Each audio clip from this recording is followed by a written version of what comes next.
Well, hello, heathens! How are you guys doing today? I hope you're doing alright. I'm doing fantabulous. Today on Another Bible Questions, we're going to be looking at whether or not Jesus abolished the law of the Old Testament, or if his sacrifice actually erased that shit, like it was some kind of, magic marker eraser.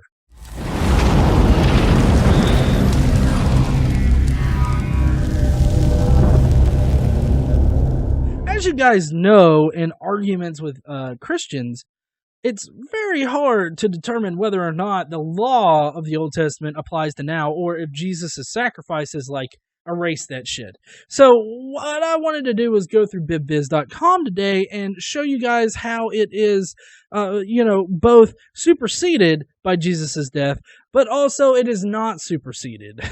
So it's both. I'm going to show you how you can cherry pick both options here. Also, I'd like to point out that the Ten Commandments are part of the Old Testament, so I hope that those that argue that we're not bound by Old Testament laws, they don't think that, the Ten Commandments belong in school, because that shit's totally religious.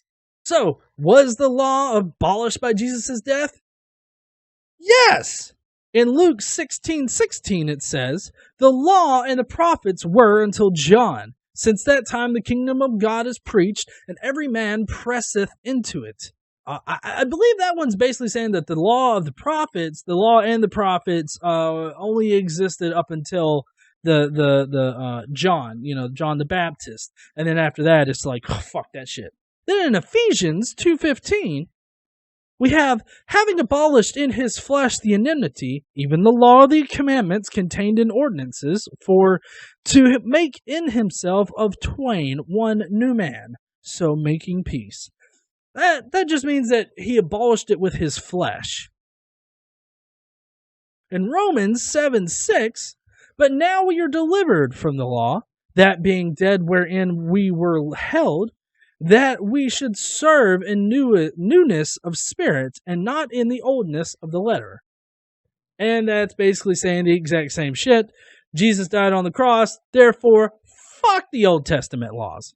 But wait, there's more, of course. The law was definitely not superseded. In Matthew 5:17 through 19 it says, "Think not that I have come to destroy the law or the prophets. I am not come to destroy, but to fulfill." Now, this particular passage would be in red. That means that supposedly Jesus actually spoke the shit, right? I believe in Luke, Ephesians, and Romans, those are people after Jesus that are setting, Christian standards. So, to me, I would think that Matthew 5:17 through 19 would take more of a precedence over these other ones. Now, you will still get Christians that argue about the three different types of laws in the Old Testament. That being civil law, moral law, and then ceremonial law. The moral law speaks to the nature of God, while the other two can be just written off.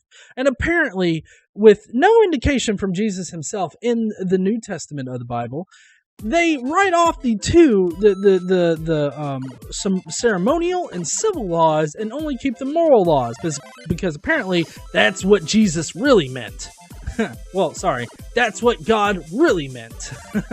Hey, if you guys like this video, please leave me a like down below. I would really appreciate it. If you didn't like it, leave a dislike. It's engagement. I don't give a fuck. Be sure to subscribe down below. Don't forget to stand up and use your voice. I'll see you heathens later.